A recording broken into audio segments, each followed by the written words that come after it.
What's up guys? I hope you are doing well. I am Veer. Welcome to study और family. दो शब्द है, बड़े ही आसान शब्द है, पर समझकर इनको लाइफ में अगर एक बार उतार लिया जाए तो ये आप लोग को बदल कर रख देंगे. वर्क हार्ड और ड्रीम बिग. यानी कि कभी भी आप लोगों को जो अपने सपने हैं वो छोटे नहीं रखने हैं. जो भी आप लोग गोल बनाना है वो बड़ा बनाना है. जितना बड़ा आप लोगों का गोल होगा उतनी ही बड़ी आप लोग के अंदर से एनर्जी निकल कर आएगी, और जितनी बड़ी आप लोग के अंदर से एनर्जी निकल कर आएगी उतना ही ज्यादा इफिशिएंटली आप अपने आप को यूटिलाइज कर पाएंगे. इसीलिए बोला जाता है कि गोल हमेशा इतना बड़ा बनाओ कि जितना आप लोगों ने कभी सोचा भी ना हो. फिर उसी तरीके से आप लोग काम करना स्टार्ट कर देते हैं. स्टार्टिंग में हर एक बात इंपॉसिबल लगती है, पता नहीं होगी या नहीं होगी, पर लेकिन जैसे जैसे आप लोग चलना स्टार्ट करते हैं, डे बाय डे अपना प्लान बनाते हैं, उस पर चलते चलते आप लोग आगे बढ़ते हैं, वैसे वैसे आप लोग उसको अचीव करते चले जाते हैं. और एक दिन जो आप लोग को वो इंपॉसिबल लगती थी पॉसिबल लगनी स्टार्ट हो जाती है, और फिर आप लोग बोलते हैं जब उसको अचीव कर लेते हैं, कुछ भी नहीं यार, ठीक था, बस हाँ कर लिया आसानी से. तो ये तभी हो पाता है जब आप लोग एक प्लान को लेकर प्रॉपर डायरेक्शन में चलते हैं और उसको फॉलो करते हुए अपने आप को एनालाइज करते हैं, यानी कि फीडबैक सिस्टम रखते हैं, कहां गलती हुई है उसको सुधारते हुए आगे बढ़ते हैं. इसलिए बड़ा अपना गोल बनाइए और उसको फॉलो करना स्टार्ट कीजिए. और जैसा कि मैंने आप सभी लोगों को प्रॉमिस किया था, ये आप लोगों की वीडियो स्टार्ट हो चुकी है मॉर्निंग में 4 AM, और मुझे आज काफी अच्छा लगा जब मैंने इसको मॉर्निंग में देखा. मॉर्निंग में 4 बजे से लेके 5 बजे तक इसको लगभग 1,500 तक लोग देख चुके थे. यानी कि काफी दिनों बाद, नैनो मैगजीन के बाद अब ये वीडियो मॉर्निंग में आई, और काफी अच्छे से जो बच्चे उस टाइम पर उठ रहे थे, मुझे अच्छा ये लगा वो अब भी कंटिन्यूअस जग रहे हैं, यानी कि अब भी कंटिन्यूअस वो अपनी उस आदत को फॉलो कर कर चल रहे हैं. तो देखिए यही होती है एक तरीके से, अगर आदत बना ली एक बार तो पूरी लाइफ टाइम आप लोगों पे करने वाली है. तो शानदार तरीके से इसको फॉलो कीजिए, और एग्जाम भी आप लोग के आने वाले हैं, प्रैक्टिस कीजिए अच्छे से, आप लोग इसको एंजॉय कर सकते हैं. करंट अफेयर, स्टैटिक पोर्शन और ओल्ड यूपीएससी क्वेश्चन भी आप लोग यहाँ पर देखने को मिलेंगे. अगर ये 3 वीडियो आप लोग फॉलो कर लेते हैं प्रॉपर वे में, यानी कि द हिंदू, नैनो मैगजीन और ये क्वेश्चन वाली, करंट अफेयर का कोई भी क्वेश्चन आप लोग का एग्जामिनेशन हॉल में छूटने वाला नहीं है. तो कोशिश कीजिए, प्रैक्टिस कीजिए और रिविजन करते रहिए मेरे साथ में. और आज का जो शानदार मैप बेस्ड प्रैक्टिस क्वेश्चन है आप लोग का, ये है ग्वाडेलूप जाकर मैप में नहीं हारेगा कल, फिर इसके बारे में हम लोग डिस्कस करेंगे. देखते हैं कि आज हम लोग को द हिंदू न्यूज़पेपर में डिस्कस करना है, पर लेकिन आगे बढ़ने से पहले नजर डाल लेते हैं कुछ क्वेश्चंस के आंसर के ऊपर. ये आप लोग का एक रिवीजन भी है और आप लोगों को एक कनेक्टिविटी भी ये देगा. बात करते हैं यहाँ पर, हम लोगों ने वुमेन के बारे में बात की थी. लगभग 7% जो हमारी पुलिस है उसमें वुमेन है, यानी कि बहुत कम पोर्शन वुमेन का है. और एक और काफी शानदार आर्टिकल आज हम लोग डिस्कस करेंगे जो कि फिर से वुमेन के बारे में ही है. तो कई सारी डायमेंशन आज आप लोगों को जानने को मिलने वाली है. आप लोग बोल सकते हैं आज का आर्टिकल कहीं ना कहीं कंक्लूड कर देगा जो आज तक हम लोगों ने सीखा है उसके बारे में. इसी के साथ में आगे बात की जा रही है स्टेट और यूनियन टेरिटरीज की. हम लोग बात करें, लगभग 30% ये बोला गया है कि महिलाएं होनी चाहिए पुलिस फोर्स के अंदर. तो देखते हैं क्या ये इसको अचीव कर पाते हैं. इसी के साथ में हमारी कंट्री में एक लॉ है, यानी कि एक एक्ट है जो बोलता है sexual harassment of women at work place. यानी कि अगर महिला का किसी भी तरीके से सेक्सुअल हरासमेंट होता है वर्क प्लेस पर, उसको रोकना है, किसी भी तरीके से वो नहीं होना चाहिए, और अगर होता है तो उसका सोल्यूशन क्या निकालना है उसके ऊपर फोकस देने के लिए लॉ है. ये लॉ ये बोलता है कि इंटरनल कंप्लेंट कमेटी होनी चाहिए हर एक ऑर्गेनाइजेशन के अंदर, ताकि अगर महिला के साथ में कोई भी ऐसी दुर्घटना हो रही है तो महिला को उससे बचाया जा सके. तो ये एक्ट काफी इंपॉर्टेंट है, पता होना चाहिए थोड़ा सा इसके बारे में. नेशनल ग्रीन ट्रिब्यूनल के द्वारा 2 राज्य उत्तराखंड और उत्तर प्रदेश के ऊपर जो पोल्यूशन बोर्ड कंट्रोल के तहत यहां पर बोला गया कि जो वाटर है रिवर का, यानी कि गंगा का, उसकी क्वालिटी ऐसी रखनी है कि आप लोगों को, ताकि उसको पी सके इंसान, यानी कि इस लेवल पर आप लोगों को ड्रिंकिंग वाटर के लेवल पर आप लोगों को रखना है, गंगा की वाटर का जो क्वालिटी रखनी है. तो उसी के लिए बोला गया कि आप लोगों को रिपोर्ट सबमिट करते रहना है. तो ये है 2 राज्य. आगे बात करते हैं यहाँ पर, ये जो एक पर्सनैलिटी है ये है स्वीडिश, ये टीनेजर है, यानी कि एक छोटी सी बच्ची है जिसका नाम है ग्रेटा थनबर्ग. तो इसका नाम अभी यहाँ पर एक तरीके से दिया गया है नोबेल पीस प्राइज के लिए, क्योंकि इनके द्वारा काफी शानदार तरीके से क्लाइमेट चेंज से रिलेटेड कैंपेन चलाए गए, और खासकर जो बच्चे हैं उनको अवेयर कराया गया, जो स्कूल में पढ़ते हैं, कॉलेज में पढ़ते हैं, कि आप लोगों को आगे निकल कर आना चाहिए और क्लाइमेट चेंज से रिलेटेड लोगों के लिए अवेयरनेस फैलानी चाहिए. तो ये काफी इंपॉर्टेंट पर्सनैलिटी है, हो सकता है कि नोबेल पीस प्राइज इनको मिल जाए. देखते हैं मिलता है कि नहीं मिलता है. इन्वायरमेंट जो डैमेज हो रहा है उसकी वजह से 1/4 जो प्रीमेच्योर डेथ हो रही है वो यहाँ पर इसी की वजह से हो रही है. यानी कि जो भी प्रीमेच्योर डेथ हो रही है, यानी कि एज होने से पहले जो इंसान मर जा रहे हैं, 1/4 डेथ जो हो रही है वो इन्वायरमेंट डैमेज, यानी कि जो पोल्यूशन आप लोगों को देखने को मिलता है वो सब चीजों की वजह से हो रहा है. ये रिपोर्ट दी गई है यूनाइटेड नेशन के द्वारा. आगे बढ़ता हूं तो नजर डालते हैं आज के आर्टिकल पर. काफी कुछ है डिस्कस करने के लिए, पर लेकिन अगर नए बच्चे सुन रहे हैं तो उनको बता दूं, अगर इस लेक्चर की पीडीएफ आप लोग डाउनलोड करना चाहते हैं तो फेसबुक या फिर टेलीग्राम से जाकर डाउनलोड कर सकते हैं. बात काफी कुछ और भी यहाँ पर अपलोड किया जाता है फेसबुक पर, वो भी आप लोग एंजॉय कर सकते हैं. अच्छी लगती है चीजें, अगर लगता है सोसाइटी में फायदा पहुंचा सकते हैं तो शेयर करना मत भूला कीजिए. आइए अब डालते हैं आर्टिकल के ऊपर नजर. पहला जो आर्टिकल है ये है चाइना इंडिया और पाकिस्तान के बारे में। मसूद अजहर का मुद्दा है, पूरा डिटेल में जानेंगे आखिर चाइना को क्या चाहिए। ठीक है, तो इसके बारे में देखते हैं क्या क्या बातें हैं। नीचे वाला जो आर्टिकल है यहाँ पर, ये साउथ इंडिया से निकल कर आ रहा है। साउथ इंडिया में तमिलनाडु में एक केस अभी देखने को मिला, जिसकी वजह से काफी कुछ आज के डे में जो पॉलिटिक्स है वो गर्मा गई है। क्या है ये केस? वो खासकर वुमेन से रिलेटेड है और सेक्सुअल हरासमेंट से रिलेटेड है। तो पूरा केस के ऊपर नजर डालेंगे ताकि आप लोग इसको अंडरस्टैंड कर पाए, कुछ भी कंफ्यूजन आप लोगों के माइंड में नहीं रहने वाला है। ये आर्टिकल यहां पर बात की जा रही है कैपिटल पनिशमेंट के बारे में। कैपिटल पनिशमेंट एक तो आज के डे में मैक्सिमम उन लोगों को दिया जाता है जो कि काफी गरीब तबका है सोसाइटी का। दूसरी बात यहां पर यह है कि कैपिटल पनिशमेंट देने के बाद भी कहीं ना कहीं कैपिटल पनिशमेंट दिया नहीं जाता है, यानी कि उसको एक तरीके से कोर्ट के द्वारा बोल तो दिया जाता है, पर लेकिन जब बात आती है एक्चुअल में उसको एग्जीक्यूट करने की, उसमें सालों लग जाते हैं। वो इंसान जिसको फांसी की सजा सुनाई जाती है वो एक तरीके से दिन दिन मरता है, यानी कि उसको लगता है आज फांसी मिलेगी, कल फांसी मिलेगी। तो ये काफी खराब सिचुएशन है। डिटेल में एनालाइज करूंगा, कई सारे केसेस का नाम भी यहां पर दे रखा है। यह आर्टिकल वुमेन इंपावरमेंट के बारे में, जो कि मैंने आप लोगों को बताया था खासकर कि किस तरीके से वुमेन को लेकर हम लोग को चलना चाहिए। 8 मार्च सेलिब्रेट किया था इंटरनेशनल वुमेन डे के रूप में। तो डिटेल में यहां पर डिस्कस करेंगे आखिर क्या क्या बातें यहां पर बोली गई है। काफी शानदार तरीके से, एक तरीके से कंक्लूजन आप लोग यहां पर इसको बोल सकते हैं। अयोध्या केस, जो कि सुप्रीम कोर्ट ने मीडिएशन का काम किया, यानी कि अयोध्या का जो केस था वहां पर हिंदू और मुस्लिम को लेकर राम जन्मभूमि या फिर बाबरी मस्जिद का जो केस है, उसमें मीडिएशन के लिए 3 मेंबर की कमेटी बनाई गई थी। तो वो हम लोग 2-3 बार उस आर्टिकल को डिस्कस कर चुके हैं, तो यहां पर कोई ज्यादा इंपॉर्टेंट पॉइंट नहीं है, सारे वही पॉइंट फिर से डिस्कस किया जा रहा है। क्या कोर्ट के द्वारा जो मीडिएशन की ये बात की गई है, यानी कि कोर्ट ने ये बोला है कि इसको कोर्ट के अंदर मैटर को न सुलझाएं, आप लोग कोर्ट के बाहर इसको सुलझा लीजिए। एक तरीके से आप लोग बोलते हैं बिचौलिया को ले आओ, किसी को यार कहानी खराब हो गई है, बिचौलिया को लेकर देख लेते हैं सुलझ जाए अगर मैटर। तो यहां से देखते हैं कि बाहर जाकर ही सुलझ पाता है या नहीं सुलझ पाता है, उसी के बारे में यहां पर डिस्कस किया जा रहा है। तो पैनल है अभी वो अपनी रिपोर्ट सबमिट करेगा, उसके बाद में मीडिएशन करेगा। तो देखते हैं कैसे यहां पर नजर निकल कर आती है। श्री रविशंकर के ऊपर काफी क्रिटिकल मुद्दे के ऊपर आर्टिकल लिखे गए हैं, क्योंकि श्री रविशंकर जो है वो एक तरीके से नेगेटिव कमेंट कई सारे कर चुके हैं ऑलरेडी मुस्लिम कम्युनिटी के ऊपर, बाबरी मस्जिद या फिर राम जो टेंपल को लेकर। तो उसी के बारे में भी कई बार हम लोग डिस्कस कर चुके हैं। तो वही सारा मुद्दा है, एक बार आप लोग जाकर फिर से रिवीजन कर लीजिएगा। ये बताइएगा कमेटी में तीनों मेंबर कौन कौन है और कमेटी का हेड कौन है, कम से कम ये तो आप लोगों को पता होना चाहिए। ओके, तो नजर डालेंगे। फेसबुक के बारे में यहां पर डिस्कस किया जा रहा है, खासकर फेसबुक के प्राइवेसी के इशू के बारे में। ज्यादा इंपॉर्टेंट आर्टिकल नहीं है, पर हल्का सा नजर डालेंगे इसके ऊपर। ये फिर से यहां पर चुनाव के बारे में है, बोला जा रहा है आज की डेट में जो भी हरकतें देखने को मिलती हैं, खासकर आप लोगों को नजर आएगा कई बार शराब वगैरह पी जाती है, बिरयानी, ये सब चीजें, और ये सब मुद्दा ऐसा बन जाता है इलेक्शन के टाइम पर, जरा जरा सी चीजों पर यहाँ पर लोग अपनी वोट जो है वो भेज देते हैं। मैं तो यहाँ पर आप लोगों को एक सजेशन दूंगा जो कि काफी अच्छा लगेगा आप लोगों को सुनने में। देखिए, जो आप लोग खिला रहा है, जो पिला रहा है या पैसे दे रहा है, इंजॉय कीजिए खूब, ठीक है, जितना आप लोग खा सकते हैं, पी सकते हैं, एक तरीके से जितना एंजॉय कर सकते हैं कीजिए, पर लेकिन वोट उसी इंसान को जाकर दीजिए जिसको आप लोगों को देनी है, ठीक है, क्योंकि वहां कोई चेक करने वाले नहीं आने वाला है आपको किसको वोट दिया, किसको वोट नहीं दी। ठीक है, ये मेरा सजेशन है, बाकी अच्छा लगे तो रख लो, वरना छोड़ दो। आगे चलता हूं। आगे बात की जा रही है, एक शानदार पिक्चर है आप लोगों के सामने। कौन है ये महारथी जो बीच में बैठा हुआ है? ये आप लोगों को पहचाना है, ये कॉन्टेस्ट आप लोगों का, पहचानो कौन। तो इस पर्सनैलिटी का नाम नीचे कमेंट बॉक्स में लिखो। एक साइड में यहाँ पर इकोनॉमी की खस्ता हालत है, दूसरी साइड में लोन की तरफ से एक तरीके से डूबे जा रहे हैं, और एक साइड में यहाँ पर टैंक है और दूसरी साइड में बॉम्ब। तो कौन है ये इंसान और पाकिस्तान का है ये इंसान, तो पहचानिए। अब तो पहचान में आ ही गया होगा। चलिए आगे चलता हूँ। आर्टिकल पर आगे बढ़ने से पहले आप लोग पहले लोकेशन देखिए, क्या है एग्जैक्ट लोकेशन। तो पहले आप लोग ये वाले मैप में आइए। ये हो गया हमारा प्यारा भारत, यहाँ पर बीचों बीच आप लोग देखते हैं।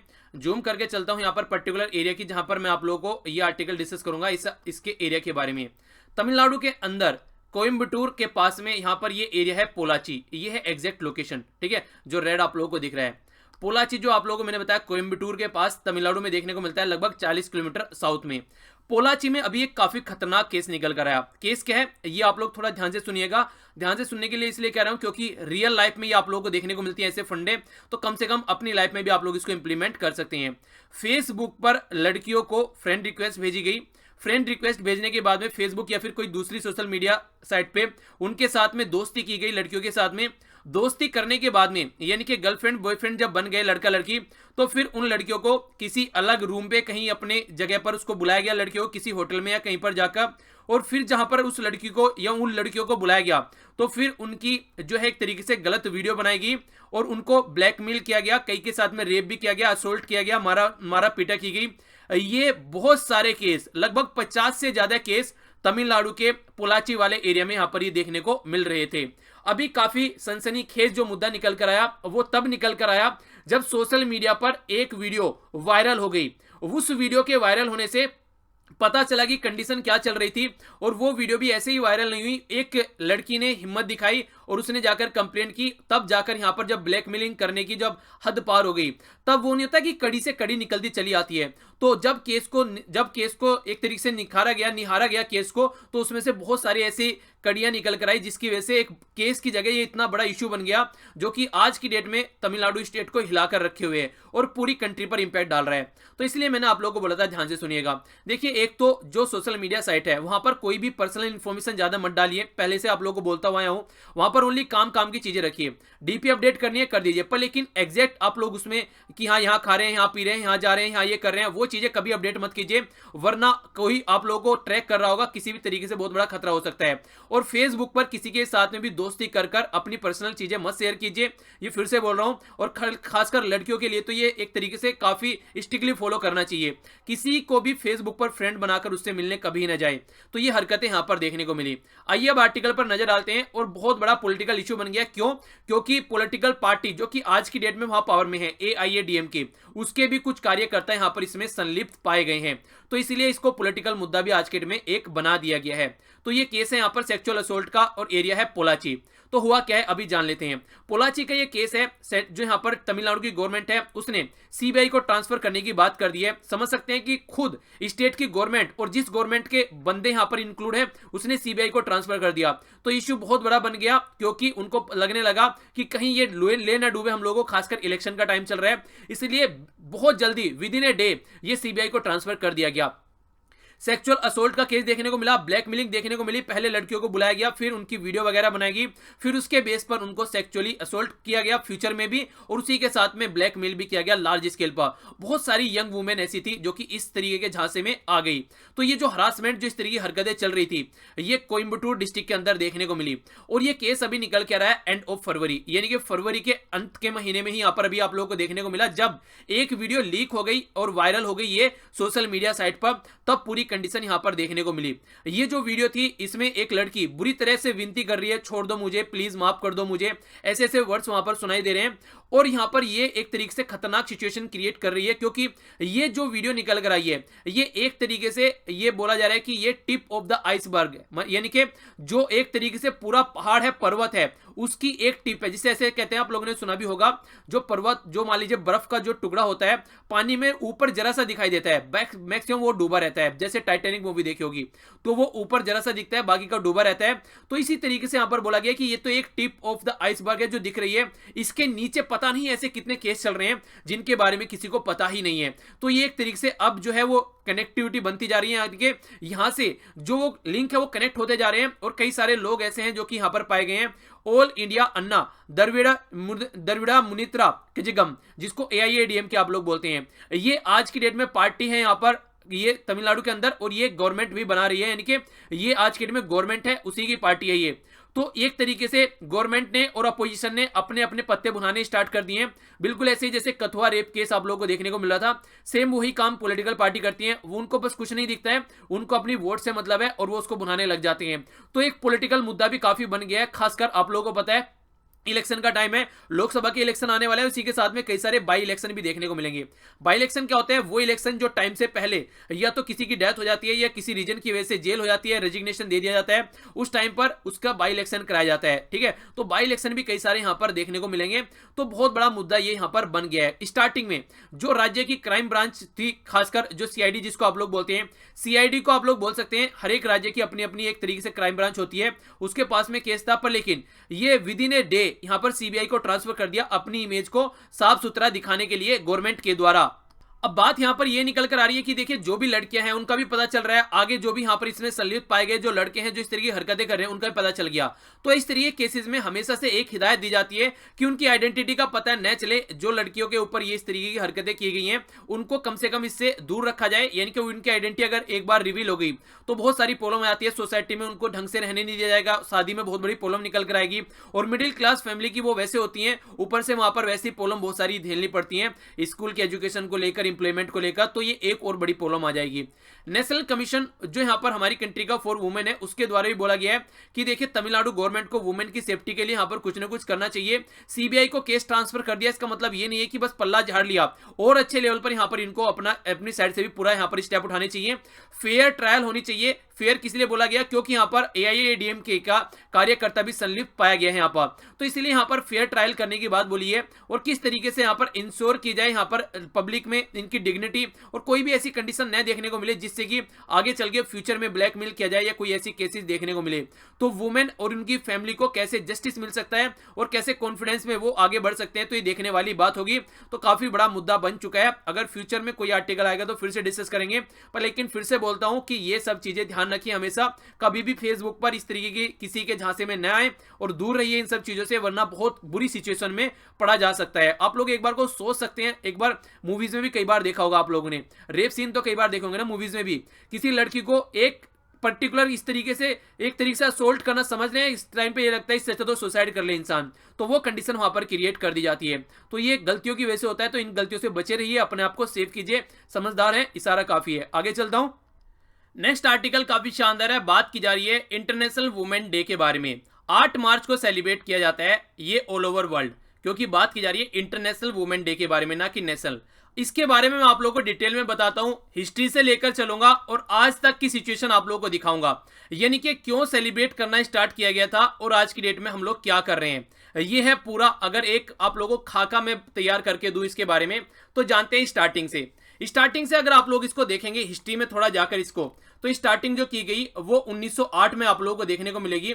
1908 में ये बात की जा रही है, 1908 में यूएसए में एक स्ट्राइक की गई महिलाओं के द्वारा। किस चीज के लिए? सबसे पहली बात थी यहाँ पर हायर वेज के लिए, दूसरी बात थी यहाँ पर वर्किंग आवर के लिए, यानी कि वेज जो होनी चाहिए वो ज्यादा होनी चाहिए। जिस तरीके से मेल कम्युनिटी को पैसा दिया जाता है किसी काम करने के लिए, उसके इक्वल ही यहाँ पर फीमेल को भी देना चाहिए, जो कि यहाँ पर डिस्क्रिमिनेट किया जाता था। तो उसको लेकर प्रोटेस्ट किया गया, और इसी के साथ में जो वर्किंग आवर है उसको भी कम करने की बात की गई, क्योंकि वर्किंग आवर काफी ज्यादा हुआ करती थी यहाँ पर महिलाओं के लिए, तो उसके लिए यहाँ पर इनके द्वारा प्रोटेस्ट किया गया। आगे चलकर फिर इस पर यहाँ पर यूएसए के अंदर ही वहां की जो सोशलिस्ट पार्टी थी उसके द्वारा यहाँ पर इसको सपोर्ट किया गया, और आगे चलकर इनके द्वारा यहाँ पर फिर से बोला गया कि हाँ इसको सपोर्ट करना है और वुमेन्स डे सेलिब्रेट करने की बात की गई। तो यहाँ पर ये आप लोगों को यूएसए के अंदर देखने को मिला। जो भी बात कर रहा हूं मैं फिलहाल अभी वेस्टर्न वर्ल्ड के बारे में बात कर रहा हूं। वेस्टर्न वर्ल्ड जब बोलता हूं, या तो आप लोग यूएसए समझिए यहाँ पर, या फिर यूरोपियन कंट्री समझिए, तो इनके बारे में यहाँ पर बात कर रहा हूं। तो यहाँ पर फिर आगे चलकर अगर आप लोग देखेंगे, बात करते हैं यूरोपियन कंट्री की, यानी कि यूरोपियन कंट्री के अंदर ये कुछ ऐसी बात देखने को मिली, जो महिलाएं स्ट्रगल कर रही थी उनके द्वारा यहाँ पर अपने इसी स्ट्रगल को आगे बढ़ाया गया। यानी कि जो तमाम मुद्दे चले थे, कहीं वोटिंग राइट का था, कहीं पर वेज का था, कहीं पर वर्किंग आवर का था, यही मुद्दे चलते हुए आगे उठाए गए। और यहाँ पर यूरोपियन कंट्री के द्वारा मार्च 19 को बोला गया कि इंटरनेशनल वुमेन डे हम लोगों को सेलिब्रेट करना है, वुमेन के राइट की बात हम लोगों को करनी है। तो ये इस तरीके से एक पैटर्न चला हुआ आ रहा था। फिर आगे जब चले यहाँ पर खासकर बात की जाए अगर वर्ल्ड वार 1 के टाइम के बाद में, तो ये कंडीशन देखने को मिली कहां पर? रसिया के अंदर। रसिया के अंदर यहां पर फर्स्ट टाइम जो वुमेन थी उनको वोटिंग राइट दिया गया, और ये जो दिया गया उसी के उपलक्ष्य में 8 मार्च को रसिया से निकल कर आया इंटरनेशनल वुमेन डे, जो कि सेलिब्रेट करना स्टार्ट किया। तो आप लोग एक पैटर्न देखिए यहां पर, अगर ढंग से आप लोग इसको समझेंगे तो एक राइट की लड़ाई हो रही थी, यानी कि अपने हक की लड़ाई महिलाएं यहां पर लड़ रही थी, और उस हक की लड़ाई के बेस में यहां पर हम लोगों ने इंटरनेशनल वुमेन डे सेलिब्रेट करना स्टार्ट किया। अगर हम लोग बात करें इंडिया की, इंडिया में भी बहुत सारी कंडीशन थी, इक्का दुक्का तो केसेस बहुत सारे होते रहते थे पहले, पर लेकिन आगे चलकर ये कंडीशन बढ़ गई 1970s में जाकर। 1970s में जब सिविल राइट की बात की गई महिलाओं के लिए, और खासकर दहेज प्रथा इतने लार्ज स्केल पर बढ़ चुकी थी, उसकी वजह से जो महिलाएं थी उनको जिंदा तक जला दिया जाता था। तो ये ऐसी कंडीशन बढ़ गई कि कहीं ना कहीं महिलाओं का भी एक तरीके से संगठन बनने लगा। उन्होंने भी बोला कि यार इन सब चीजों से बाहर निकलना है, क्योंकि महिलाओं की हालत काफी खस्ता होने लगी। और अगर जैसे जैसे आप लोग आगे इसको देखेंगे, वैसे वैसे एक और काफी खतरनाक कंडीशन निकल कर आई। अगर हम लोग अपनी कंट्री की बात करें, वो ये थी, अगर आप लोग देखें 2004 और 5 की बात करें, तो हमारी कंट्री में जो वर्क फोर्स पार्टिसिपेशन था वो लगभग 42% था, पर लेकिन आज की डेट में 2017-18 में ये 23% यहां पर घटकर आ चुका है, यानी कि 23% तक लगभग हो चुका है, जो कि पहले लगभग 42 हुआ करता था।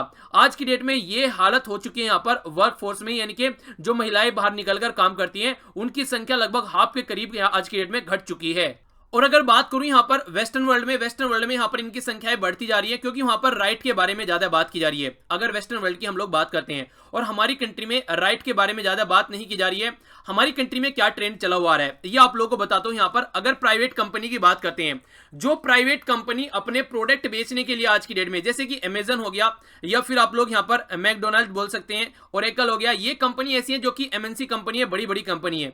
ये वो कंपनी है जब बात करते हैं यहां पर वुमेन के लिए डिस्काउंट चलाती हैं, अलग अलग वुमेन को सपोर्ट करने की ये बात करती हैं, पर लेकिन जब इन कंपनी के अंदर जाकर झांका जाता है तो ये खुद यहां पर इतनी बुरी कंडीशन में है, मैन के कंपेयर में वुमेन को सैलरी कम देते हैं। इसी के साथ में आप लोगों को इनके अंदर डाइवर्सिटी बहुत कम देखने को मिलेगी, यानी कि मेल कम्युनिटी डोमिनेशन देखने को मिलेगा, फीमेल को ज्यादा काम नहीं देते हैं। ये वो कंपनी है जो वुमेन डे के रूप में अपनी सेल्स निकालती हैं और ये डिस्काउंट देती हैं और ये बड़ी बड़ी बातें करती हैं। अगर इनके अंदर जाकर हम लोग देखेंगे, ये खुद ढंग से वुमेन को एक तरीके से सपोर्ट नहीं करती हैं। तो ये वो कंपनी की मैं यहां पर बात कर रहा हूं। तो ये कैसा पैटर्न है आप लोगों के सामने, वो आप लोगों को नजर आ रहा होगा। और जो नेक्स्ट बात मैं बोलने जा रहा हूं, इस बात को थोड़ा महसूस करने की कोशिश कीजिएगा, क्योंकि ये बात आप लोगों को अंडरस्टैंड करनी है। अगर आप लोग इसको अंडरस्टैंड कर पाएंगे तो आप लोग थोड़ा इसको समझ पाएंगे और समझने के बाद में आप लोग इसको इंप्लीमेंट कर पाएंगे। आज की डेट में एक लड़की है या फिर एक महिला है कोई जो कि शादीशुदा है, अगर वो कहीं पर काम कर रही है तो आप लोगों को ये देखने को मिलेगा वो काम अपने बलबूते पर करती है, यानी कि उसको ये रहता है कि घर की रेस्पॉन्सिबिलिटी भी उसको लेनी है और इसी के साथ में अपना काम भी करना है। ऐसा नहीं देखने को मिलेगा आप लोगों को कि घर की रेस्पॉन्सिबिलिटी किसी और को पकड़ा दियो कि हाँ आप लोग जाकर काम कर लो। जबकि मेल जो रहता है वो क्या करता है, वो काम करता है जाकर और घर में किसी भी काम को हाथ नहीं लगाता है। और फीमेल क्या होती है, पहले घर पर खाना वाना बनाएगी, बच्चों को देखेगी, उनका खाना पकाएगी, फिर उसके बाद में काम पर जाएगी और फिर वापसी आकर काम पर लग जाएगी। समझ रहे हैं आप लोग एक साइकिल कैसी बन जा रही है। तो इस तरीके से आप लोगों को अगर देखने को मिलेगा, अपने बलबूते पर इतना सारा साहस कर तब कोई वुमेन घर से बाहर निकलती है काम करने के लिए। और जब घर से बाहर निकलती है तो उसके बाद क्या कंडीशन झेलनी पड़ती है, कहीं सेक्सुअल हरासमेंट, तो कहीं वेज कम मिल रही है, कहीं इक्वल राइट नहीं वहां पर दिए जा रहे हैं, ये तमाम कंडीशन देखने को मिल रही है। तो जिस पर्पज के लिए वुमेन डे निकल कर आया था, वो पर्पज आज के दिन में साधा नहीं जा रहा है, वो पर्पज आज के दिन में फुलफिल नहीं किया जा रहा है, किसी और पर्पज में आज के दिन में हम लोग लग गए हैं। डिस्काउंट, सेल्स और ये सब चीजें आज के दिन में चल रही है। जिस हक के लिए लड़ाई करनी थी वो हक नहीं दिया जा रहा है, यानी कि एक तरीके से सेक्सुअल हरासमेंट, इक्वल पे, या फिर जो अलग अलग सेक्टर में जिस तरीके से उनको ढंग से जॉब नहीं दी जाती है, उन सेक्टर में इसी तरीके से घर से जो सपोर्ट या फिर सैनिटेशन जो आप लोग देखते हैं आज के दिन में। अगर बात की जाए यहाँ पर जिस तरीके से अभी पैडमैन मूवी निकल कर आई, ये एक तरीके का हमारी सोसाइटी में एक गंदे तरीके का कलंक है। जिस तरीके से जो बच्चे पैदा होते हैं, हम जैसे इंसान पैदा होते हैं, उसी को गंदगी की तरीके से देखा जाता है। तो ये कैसी सोसाइटी आज के दिन में हम लोग जनरेट कर रहे हैं, जहां वुमेन के राइट के लिए हम लोग इंटरनेशनल वुमेन डे सेलिब्रेट करते हैं, तो उसको हम लोगों ने जस्ट डिस्काउंट का एक फेस्टिवल बना दिया है कि हाँ कंपनी में डिस्काउंट चलेगा, महिलाओं को 2-4 डिस्काउंट दिए जाएंगे और इसको सेलिब्रेशन का मोड बना रखा है। ऐसा नहीं करना है, ये ऐसा करना है तो इसको आज ही स्टार्ट सेलिब्रेट करना बंद कर दो। करना है तो उनके हक की बात करो, उनके एक तरीके से किस तरीके से इक्वल स्टेटस देना है सोसाइटी में, उन सब की बात करो। तो 3 दिन से जो आर्टिकल आ रहे थे, ये एक तरीके से उसका कंक्लूजन आप लोग बोल सकते हैं। अब तक किसी भी आर्टिकल में हिस्ट्री की बात नहीं की गई थी, कहां से निकल कर आया है, तो अभी आप लोगों को यह भी बता दिया कहां से निकल कर आया है। क्वेश्चन है आप लोगों से यहाँ पर, एक थीम क्या है इंटरनेशनल वुमेन डे की 2019 की, ये आप लोगों को बतानी है, जो कि 2 बार मैं नैनो मैगजीन में भी आप लोगों को पढ़ा चुका हूं और द हिंदू में भी ऑलरेडी बता चुका हूं। तो अब थीम बताइए आप लोग इसकी, आगे चलता हूं।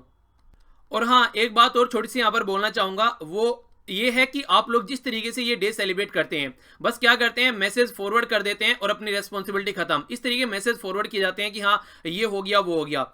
मैसेज फॉरवर्ड करिए, उसको मैं रोक नहीं रहा हूं, पर लेकिन फॉरवर्ड करने से पहले एक बार सोचिए कि क्या हम लोग अपने ऊपर इसको इंप्लीमेंट कर रहे हैं। सामने वाले को फॉरवर्ड करने से पहले क्या हम लोग अपने घर में अपनी जो माएँ हैं, बहनें हैं, या फिर जो अपनी जो छोटे जो भी कोई परिवार में सदस्य हैं या फिर बड़े, क्या हम लोग उनकी इज्जत कर रहे हैं? क्या हम लोग उनके राइट की बात कर रहे हैं? हम लोग उनको पढ़ाने के लिए आगे भेज रहे हैं? क्या हम लोग उनको इक्वलिटी अपनी सोसाइटी में नहीं अपनी फैमिली में दे रहे हैं? सोसाइटी में बाद में आएगी, पहले फैमिली में तो स्टार्ट करो।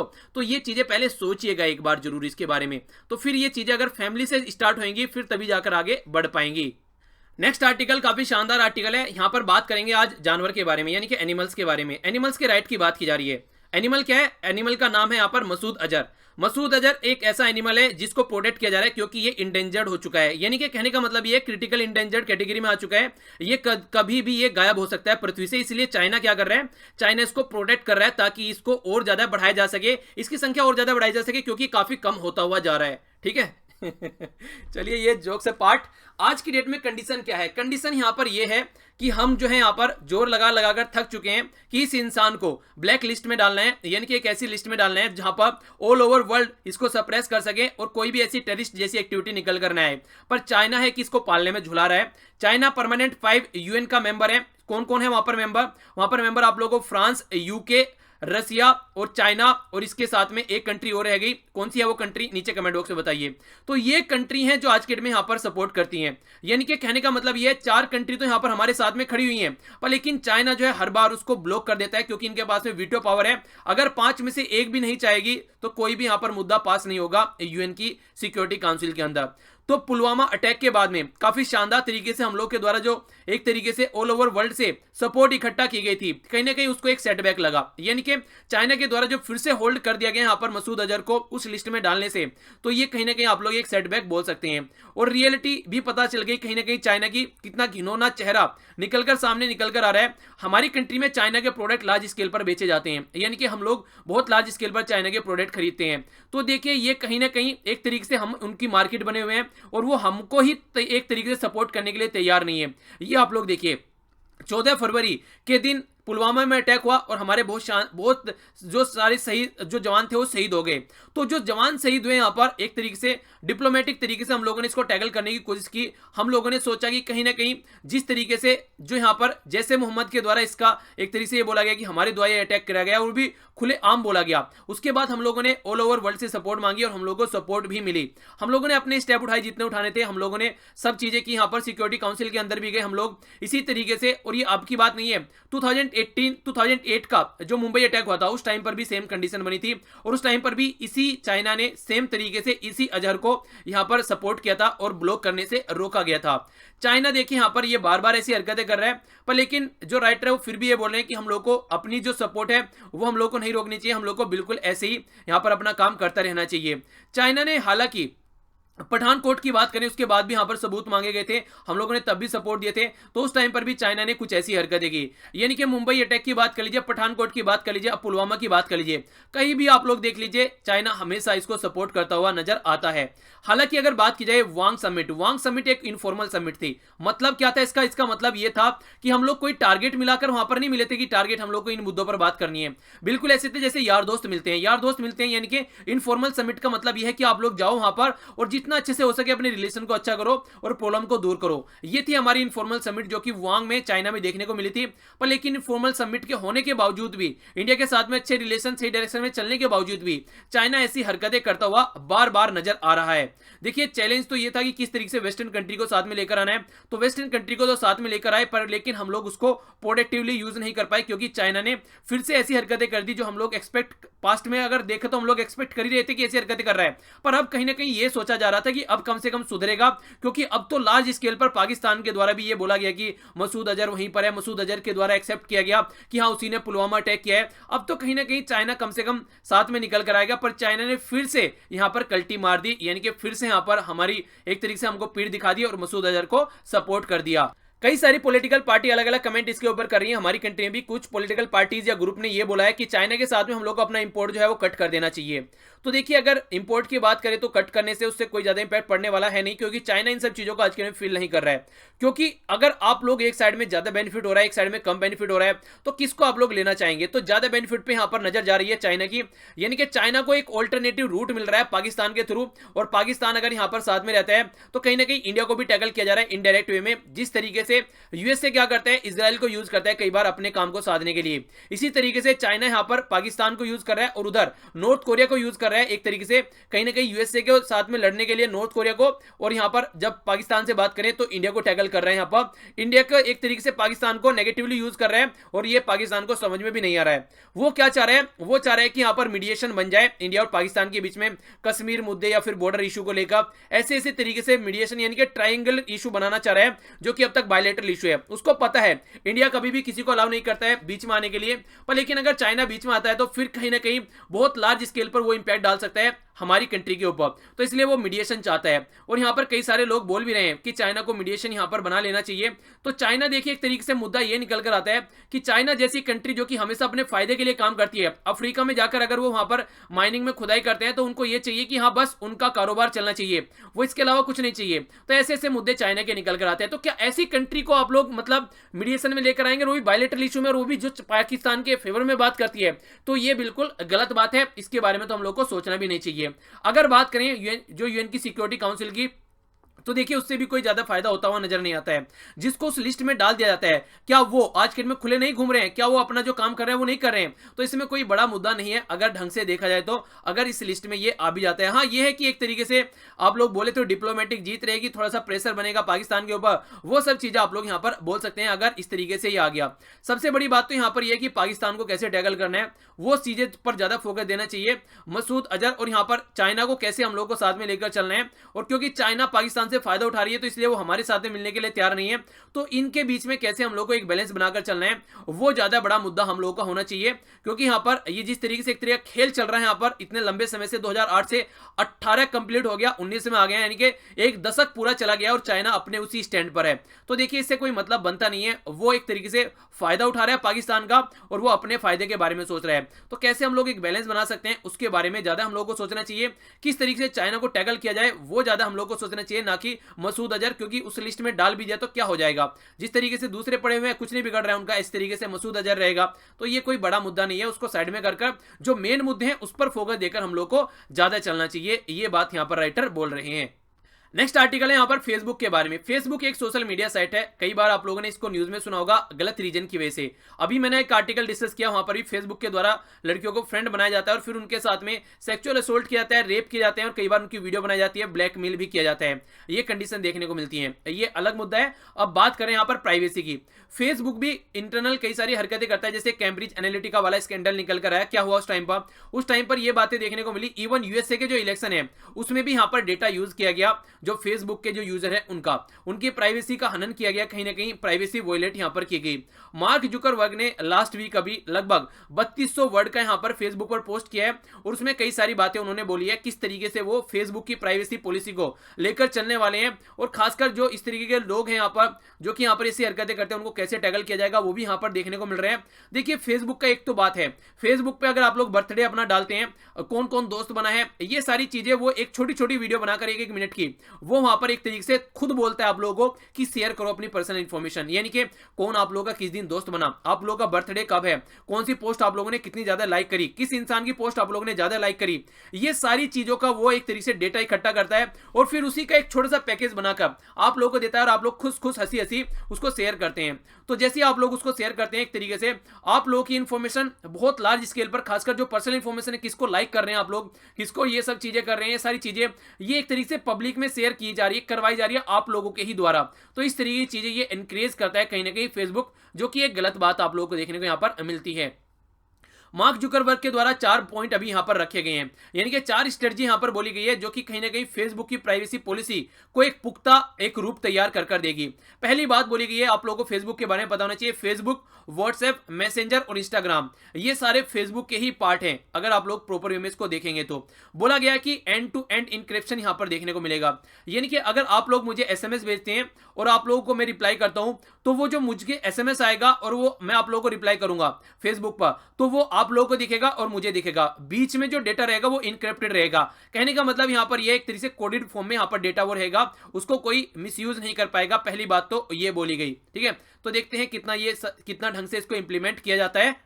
दूसरी बात यहां पर यह निकल कर आ रही है कि अगर किसी को कोई मैसेज भेजा जाता है, वो मैसेज अब अगर आप लोग उसको सेव नहीं कर लेते हैं तो वो कुछ टाइम के लिए रहेगा, अल्प आयु के लिए वहां पर रहेगा, उसके बाद में ये ऑटोमेटिकली डिलीट हो जाएगा। ये बात दूसरी बोली गई इंप्लीमेंट करने के लिए। तो देखते हैं कैसे यहां पर इसको कर पाते हैं। फेसबुक, व्हाट्सएप, इंस्टाग्राम या फिर एसएमएसिंग जो यहां पर ये काम प्रोवाइड कराया जा रहा है, ये एक तरीके से यूनिफिकेशन यहां पर देखने को मिलेगा, यानी कि मोर यूजर फ्रेंडली बनाया जाएगा ताकि ज्यादा इंटरफेरेंस इसमें न देखने को मिले। ये कुछ ऐसी बात यहां पर देखने को मिली, यानी कि टेक्नोलॉजी बैकअप एंड सपोर्ट यहां पर देखने को मिलेगी हर एक लेवल पर। इसी के साथ में फाइनली बात ये बोली जा रही है कि कहीं ना कहीं प्रोटेक्ट किया जाएगा जो ह्यूमन राइट है, खासकर फ्री स्पीच है, उसको प्रोटेक्ट किया जाएगा और प्राइवेसी के हनन को होने से रोका जाएगा। ये तमाम मुद्दे भी यहां पर देखने को मिलेंगे। यानी कि जो भी ऐसा कोई मुद्दा निकल कर आ रहा है यहां पर उस पर ज्यादा फोकस किया जाएगा। डेटा को स्टोर उस कंट्री में नहीं किया जाएगा जो कंट्री खासकर क्वेश्चनेबल उसके वहां पर काम है, खासकर जो ह्यूमन राइट के हनन की बात करते हैं, एक तरीके से प्राइवेसी वहां पर कंट्री की अच्छी नहीं है, वहां पर डेटा स्टोर नहीं किया जाएगा। डेटा स्टोर उन्हीं कंट्री में किया जाएगा जिनका ये वाला सेक्शन स्ट्रॉन्ग है। तो ये एक पॉजिटिव बात आप लोग यहां पर बोल सकते हैं। तो यानी कि एक तरीके से यूजर को प्रोटेक्ट किया जाएगा और ज्यादा से ज्यादा फोकस इसके ऊपर किया जाएगा। अब राइटर क्या बोल रहे हैं? राइटर यहां पर ये बोल रहे हैं जो 4 बातें बोली गई हैं अगर इनको ढंग से इंप्लीमेंट किया जाए तो फेसबुक खुद भी नहीं समझ पाएगा कि किसका डेटा कहां पर क्या जा रहा है, और यहां पर कहीं ना कहीं ये प्रोटेक्ट ये कंप्लीट जो यूजर में किसी भी शेयरिंग इंफॉर्मेशन में इंटरफेयर नहीं कर पाएगा। यानी कि अगर आप लोग कुछ भी सेंड करेंगे तो फेसबुक के जो यहां पर एक तरीके से कर्ता धरते हैं वो भी नहीं उसको देख पाएंगे, इतना ज्यादा सिक्योर ये हो जाएगा अगर इसको इंप्लीमेंट करते हैं तो। अब देखने वाली बात यह है कि क्या इसको इंप्लीमेंट किया जाएगा, तो ये सोचने वाली बात होगी। इसी के साथ में एक कार्टून के बारे में बताते हैं। कार्टून के बारे में ये बताते हैं कि मार्क जुकरबर्ग जो कि फेसबुक के फाउंडर हैं वो एक पोडियम पर खड़े हुए हैं और उनको ऐसा दिखाया जा रहा है कि वो ऐसी ऐसी बातें बोल रहे हैं जिनका कोई मतलब नहीं है और जिनको कोई इंप्लीमेंट करने वाला भी नहीं है। शेयरिंग इज प्राइवेट, यानी कि शेयर करो ये प्राइवेसी है। जैसे आप लोग बोल रहे थे कि फेसबुक पर आप लोग जाकर अपना बर्थडे वगैरह वो आप लोगों को एक वीडियो बनाकर दे देते हैं, इसके साथ में इस दिन आप लोग फ्रेंड बने, ये आप लोग का सबसे ज्यादा लाइक वाली पोस्ट हो गई, तो शेयरिंग इज प्राइवेट ये फेसबुक बोलता है। दूसरा, इस तरीके से यहां पर एक तरीके से मजाक उड़ाई जा रही है। दूसरा बोला जा रहा है वार इज पीस, यानी कि एक तरीके से हरकतें कर रहे हैं सारी उल्टी सीधी और बोल रहे हैं पीस करो। फ्रीडम इज स्लेवरी, यानी कि फ्रीडम की बात करें और ऊपर से स्लेव बना रहे हैं अपनी ही हरकतों का। इग्नोरेंस इज स्ट्रेंथ, तो ये सारी बातें यहां पर इस तरीके से बोली जा रही है, यानी कि एक तरीके से कटाक्ष कसा जा रहा है इसके ऊपर, मार्क जुकरबर्ग के ऊपर, कि बातें तो ऐसी ऐसी बोल रहे हो और ऊपर से हरकतें सारी अपने आप ही कर रहे हो। तो देखने वाली बात है कि जो ये 4 पॉइंट अभी बोले इनको क्या इंप्लीमेंट किया जाएगा। अगर हां तो अच्छी बात है, अगर नहीं तो फिर से वहीं खड़े हुए जहां पर खड़े हुए थे। पर लेकिन मैं आप लोगों के लिए एक सजेशन थोड़ा सा ये है कि आप लोगों की प्राइवेसी आप लोगों के हाथ में, जितनी इन्फॉर्मेशन कम शेयर करेंगे फेसबुक पर उतना ज्यादा बेटर है। अच्छी चीजें शेयर कीजिए, मोटिवेटिंग चीजें शेयर कीजिए, लोगों को गाइड करने वाली चीजें शेयर कीजिए, वो चीजें शेयर कीजिए। पर्सनल इंफॉर्मेशन ज्यादा चीजें शेयर वहां पर मत कीजिए, तो ज्यादा फायदा रहेगा। ठीक है, तो ये आप लोग देख सकते हैं इसके बारे में। ओके, आइए अब आगे बढ़ते हैं। और हाँ, कमेंट बॉक्स में भी कई सारे बच्चे ऐसी हरकतें करते हैं, अपना नंबर शेयर करते हैं। प्लीज रिक्वेस्ट है मत कीजिए, और या फिर किसी का नंबर मांगते हुए पाए जाते हैं, वो भी हरकतें मत कीजिए, वरना आप लोगों के लिए भी नुकसानदेह रहेगा और फिर आप लोगों को ब्लॉक कर दिया जाएगा, तो आप लोगों को भी कोई फायदा नहीं रहेगा। तो इस तरीके से कोई मतलब नहीं है इन सब चीजों का। पढ़ाई पर फोकस कीजिए और एक एजुकेशनल प्लेटफॉर्म को अच्छा सा एजुकेशनल प्लेटफॉर्म बनाए रखिए, इसी में आप लोगों की भलाई है और मुझे भी अच्छा लगेगा और आप लोगों को भी एक अच्छा इन्वायरमेंट मिलेगा। ओके, आइए आगे बढ़ते हैं। सुप्रीम कोर्ट के डिसीजन के बारे में बात की जा रही है। मोटा मोटा तौर पर बताता हूं बात क्या है। बात यह है कि कैपिटल पनिशमेंट, यानी कि जो एक तरीके से मृत्यु दंड दिया जाता है, उसके बारे में पूरा डिस्कस किया जा रहा है। अभी रिसेंटली सुप्रीम कोर्ट का 5 मार्च को एक डिसीजन आया 3 जज की बेंच का डेथ पेनल्टी के बारे में। यानी कि 3 जो यहां पर डेथ पेनल्टी के जो केसेस थे उनमें से 2 को तो बरी कर दिया गया, दोष मुक्त करार दिया गया। यह बोला गया कि यहां पर ये एक्यूज यानी कि गिल्टी नहीं थे इनके अंदर, इस तरीके से फ्री कर दिया गया उनको, और सब कुछ यहां पर एक तरीके से यह बोला गया कि एक तरीके से फ्री है, बरी कर दिया गया, कोई दोष इनके ऊपर नहीं लगा हुआ है, और जो कि पहले उनको कैपिटल पनिशमेंट सुना दिया गया था। यह कंडीशन है। इसी के साथ में अगर आगे बढ़ते हैं, यहां पर उनमें से एक पर्सन को यहां पर गिल्टी पाया गया एक केस में, और वहां पर उसको एक्यूज पाया गया कैपिटल पनिशमेंट के लिए। तो देखिए, कैपिटल पनिशमेंट की जब हम लोग बात करते हैं ना, तो ये बड़ा ही बेढंगा सा हो गया आज के डेट में कैपिटल पनिशमेंट। यानी कि किसको कैपिटल पनिशमेंट देना है, किसको नहीं देना है, ये समझ में नहीं आता है कि कौन से केसेस में कैपिटल पनिशमेंट हो सकता है और कौन से केसेस में नहीं हो सकता है। कैपिटल पनिशमेंट सुना दिया जाता है, 14-14, 15-15 साल तक केस चलते रहते हैं, उनको फांसी की सजा होती नहीं है। ऐसे भी केस है, निर्भया वाला केस ले लीजिए, आज की डेट में भी उनको फांसी की सजा नहीं सुनाई गई है। समझ रहे हैं कि कंडीशन क्या है। तो ये जो कंडीशन निकल कर आ रही है, एक आर्बिट्रेरीनेस यहां पर देखने को मिल रहा है डेथ पेनल्टी को लेकर। ये काफी जो कंडीशन है वो एक तरीके से कॉन्फ्लिक्ट ऑफ द वैल्यू भी यहां पर देखने को मिल रही है। निर्भया वाला केस लीजिए, 2012 में एक केस हुआ जिसको आप लोग निर्भया केस बोलते हैं। वो कंडीशन ये बनी कि फांसी की सजा सुनानी है। तो 2012 से लेकर 2019 में हम लोग हैं, तो 7 साल तो सीधे सीधे आप लोग बोल सकते हैं यहां पर हो चुके हैं इस चीज को लेकर। अब तक उनको फांसी की सजा नहीं दी गई है। तो हम लोग कैसे इसको देखते हैं, यानी कि एक तरीके से जो फैमिली है वो एक तरीके से कहीं ना कहीं एक्सपेक्टेशन लगाए बैठी रहती है कि हाँ हम लोग को न्याय मिलेगा। बहुत सारे ऐसे केस हैं, यहां पर दिगंबर वैष्णव वर्सेस स्टेट ऑफ छत्तीसगढ़ की बात की जा रही है, अंकुश मारुति वर्सेस इस तरीके से महाराष्ट्र की बात की जा रही है, राजीव वर्सेस राजस्थान की बात की जा रही है। तो ये बहुत सारे केसेस ऐसा है जिनका उदाहरण लेकर यहां पर समझाया है यहां पर राइटर के द्वारा। और इनमें से एक केस है जो कि यहां पर यह है Bachchan Singh versus state of Punjab. ठीक है ना, तो इसके बारे में आप लोग याद रखिएगा, ये इस तरीके के क्वेश्चन आप लोगों से बन जाते हैं।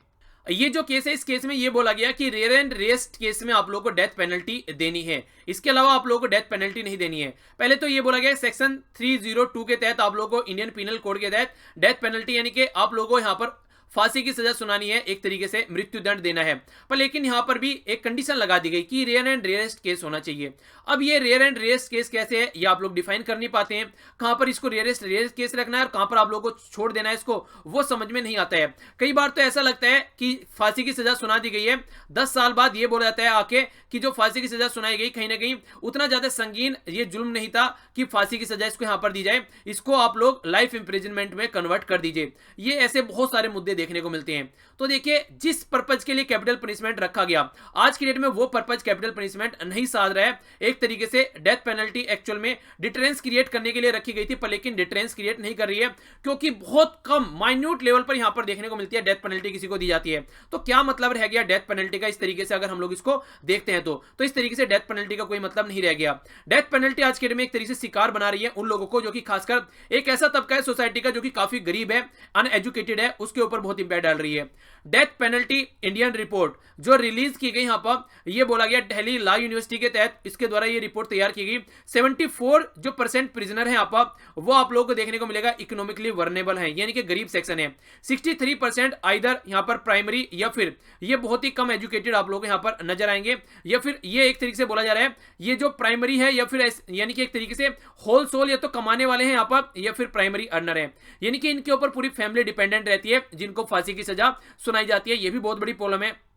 इसी के साथ में मोर देन 60% जो लोग हैं वो सेकेंडरी स्कूल की एजुकेशन भी नहीं ले पाते हैं, और 23% तो कभी स्कूल ही नहीं गए हैं। 76% ऐसे हैं जो आज के डेट में जो बैकवर्ड क्लासेस से रिलेटेड हैं और रिलीजियस माइनॉरिटी हैं, और लगभग 12 यहाँ पर प्रिजनर आप लोग यहाँ पर % महिला भी यहाँ पर नजर आएंगी। तो ये कंडीशन है। जो हम लोग बात करते हैं कॉन्स्टिट्यूशनल प्रोमिस की, यहाँ पर पर्सन की हाँ राइट टू इक्वलिटी है, इक्वलिटी बिफोर लॉ है, वो सब बातें धरी की धरी यहाँ पर रह जाती है जब हम लोग ये सारे डेटा उठाकर देखते हैं जो एक्चुअल में रियलिटी दिखाते हैं कि क्या हमारी कंट्री में सिस्टम चल रहा है। आखिर क्या ये तबका ही सोसाइटी का फांसी देने के लायक है, और जो इसी हरकतें करते हैं वो आज के में पार्लियामेंट में बैठे हुए बहुत सारे ऐसे लोग हैं जिनके ऊपर रेप के केसेस और डेथ के चार्जेस हैं, आखिर उनको क्यों यहां पर इसके अंडर में नहीं लाया जाता है। तो देखिए, आज की डेट में कहीं ना कहीं एक प्रतिशोध लेने का तरीका बन गया है, यानी कि एक तरीके से रिवेंज लेने का तरीका बन गया है डेथ पेनल्टी। मोरलिटी को साइड में रख दिया गया है और कहीं ना कहीं एक तरीके से प्रतिशोध लेने का तरीका इसको बना दिया गया है। यह है डेथ पेनल्टी का असली रूप जो कि यहां पर राइटर सामने दिखा रहे हैं। ठीक है, तो ये था डेथ पेनल्टी के बारे में कंप्लीट आर्टिकल। कई बार आप लोगों को ऐसे भी इससे रिलेटेड देखने को मिल जाते हैं, तो हल्का सा आइडिया जरूर रखिएगा। आइए आगे बढ़ते हैं। आगे बात की जा रही है यहाँ पर आरटीआई के बारे में। राइट टू इन्फॉर्मेशन एक्ट हमारी कंट्री में निकल कर आया 2005 में। राइट टू इन्फॉर्मेशन एक्ट सीधा सीधा आप लोगों को राइट देता है कि आप लोगों को जानना चाहिए जो भी हमारी कंट्री में हो रहा है, और आप लोगों को ही यहाँ पर पार्लियामेंट के बारे में जो मेंबर ऑफ पार्लियामेंट है चुन के भेजते हैं, तो आप लोगों के पास में हक है सब कुछ चीजों के जानने के बारे में। ऑफिशियल सीक्रेट्स एक्ट, इसकी बात यहाँ पर की जा रही है। कहीं ना कहीं राइट टू जो प्राइवेसी एक्ट है, जो राइट टू इन्फॉर्मेशन एक्ट है, ये ज्यादा पावरफुल है अगर देखा जाए अगर पर्सन के राइट के हिसाब से। पर लेकिन ऑफिशियल सीक्रेसी एक्ट भी यहाँ पर काफी अहमियत रखता है। पर लेकिन जो अभी यहाँ पर जो जज है वो ये बोल रहे हैं कि कहीं ना कहीं जो गवर्नमेंट है वो अपना एक तरीके से राफेल जो मुद्दा है उसको मुद्दे को छिपाने की कोशिश कर रहे हैं, एक तरीके से जो यहां पर मुद्दा निकल कर आ रहा है। पब्लिक में इंफॉर्मेशन निकल कर आ गई तो बोला गया यहां पर द हिंदू न्यूज़पेपर को पकड़ा जाएगा, उसको केस चलाया जाएगा, उसने ऑफिशियल सीक्रेट्स एक्ट का हनन किया है। ये तमाम बातें यहां पर बोली गई, पर क्या रियलिटी में ऐसा कुछ होता हुआ नजर आ रहा है? यानी कि कहने का मतलब यहां पर यह है एक तरीके से अपने आप को छिपाने की कोशिश गवर्नमेंट के द्वारा की जा रही है, क्योंकि ये 1923 का एक्ट है जो कि पहले बोला गया था ब्रिटिश गवर्नमेंट की एरा का एक्ट है। आखिर क्यों इसको आज के में हम लोग यूज कर रहे हैं? अगर उनको लगता है कि ऐसा कुछ किया गया है द हिंदू के द्वारा तो फिर केस क्यों नहीं चला रहे हैं? तो ये फालतू का मुद्दा बना रखा है आज के डेट में, ये कहीं ना कहीं बोला जा रहा है। आगे बढ़ते हैं। यहाँ पर ये पर्सनैलिटी है काफी इंपोर्टेंट, जिनको अद्भुत तरीके से इनके द्वारा यहाँ पर पियानो बजाया गया। लेडियन नाम याद रख सकते हैं आप लोग इनका। ये वर्ल्ड के बेस्ट यहाँ पर पियानो बजाने वाले 13 साल के ये पर्सनैलिटी है जिनका नाम आप लोग याद रख सकते हैं। ठीक है, तो काफी इंपोर्टेंट पर्सनैलिटी है। प्राइज जीता गया इनके द्वारा $1 मिलियन का। ठीक है, $1 मिलियन की अगर बात करें लगभग आप लोग को 7 करोड़ रुपए के करीब यहाँ पर देखने को मिलते हैं। आगे चलता हूं। आगे बात की जा रही है जो department of science and technology के द्वारा एक स्टडी की गई और उसमें यह बोला गया, खासकर अगर हम लोग नॉर्थ ईस्ट वाले जो राज्य हैं उनकी बात करें, यानी कि जिस तरीके से आप लोग यहां पर देखते हैं आसाम, अरुणाचल प्रदेश, उत्तराखंड, यानी कि जो नॉर्थ वाले राज्य हैं, नॉर्थ ईस्ट वाले, खासकर हिमालयन राज्य जो हिमालय की जो रीजन में आते हैं, ग्लोबल वार्मिंग की वजह से बहुत बड़ी कंडीशन यहाँ पर प्रॉब्लम फेस कर रहे हैं ये, तो इनको सुधारने की बात की जा रही है। यूएन क्लाइमेट चेंज के हिसाब से भी यहाँ पर कुछ ना कुछ इनके बारे में हम लोग को सोचना चाहिए। आगे बढ़ते हैं यहाँ पर, ये शानदार तरीके से ये है यहाँ पर लाडू होली, ये खेली जा रही है राधा रानी टेम्पल में बनारस, यानी कि कहां पर, ये उत्तर प्रदेश के अंदर। तो होली आ रहा है तो इसी तरीके से सबसे पहले मैं विश कर देता हूं आप लोगों को हैप्पी होली। देखिए सबसे पहले मैंने विश किया, ठीक है, तो इसीलिए सबसे पहले आप लोग ये मत बोलिएगा किसी और ने विश कर दिया, आप भी मुझे सबसे पहले आप लोग विश करो, मुझे भी अब तक किसी ने विश नहीं किया है, ठीक है, कमेंट बॉक्स में जाकर विश करो। चलिए अच्छे से सेलिब्रेट किया कीजिए यार, जो भी त्यौहार है अच्छे से आप लोगों को, रंग बिरंगे त्यौहार हैं, हंसी खुशी का माहौल बनाते हैं, अच्छे से एंजॉय कीजिए। इंडिया ने पाकिस्तान को बोला है कि वीजा फ्री ट्रेवल दे यहाँ पर करतारपुर कॉरिडोर जो बनाया जा रहा है यहाँ पर करतारपुर को विजिट करने के लिए। देखते हैं इसको रखा जाता है या नहीं रखा जाता है। लगभग 23 अपोजिशन पार्टी ने यह बोला है कि जो वोटिंग मशीन होती है, इलेक्ट्रॉनिक वोटिंग मशीन या फिर वीवीपैट जो होता है, verifiable voter web paper audit trial, तो इनको लगभग 50% को जाकर चेक करो कि क्या ये सही काम कर रही है। तो इलेक्शन कमीशन ने पहले बोला था ये पॉसिबल नहीं है, तो देखते हैं क्या ऐसा कुछ हो पाता है। नेशनल ग्रीन ट्रिब्यूनल के द्वारा यहाँ पर 20 करोड़ का फाइन लगाया राजस्थान गवर्नमेंट के ऊपर, क्योंकि यहाँ पर बांदी रिवर का पोल्यूशन कम करने में ये हेल्प नहीं कर पा रहे हैं, टेक्सटाइल इंडस्ट्री यहाँ पर इसको पोल्यूट कर रही है। नेक्स्ट यहाँ पर बात की जा रही है, यह है बनारघाटा नेशनल पार्क, जिसको इकोलॉजिकल सेंसिटिव जोन यहाँ पर इसका था बना, ये बेंगलोर के अंदर, तो कर्नाटका के अंदर, तो यहाँ पर ये घटा दिया गया है, तो उसी के लिए प्रोटेस्ट किया जा रहा है लोगों के द्वारा। तो ये भी हल्का सा आइडिया आप लोग रखते हैं। नेक्स्ट बढ़ता हूं, यहाँ पर बात की जा रही है नेशनल फार्मास्यूटिकल प्राइसिंग ऑथोरिटी के बारे में, ये कंट्रोल करती है, प्राइस को ज्यादा नहीं बढ़ना चाहिए। तो 463 यहाँ पर नॉन शेड्यूल जो ड्रग है कैंसर की, वो इसके अंदर ला दी गई है।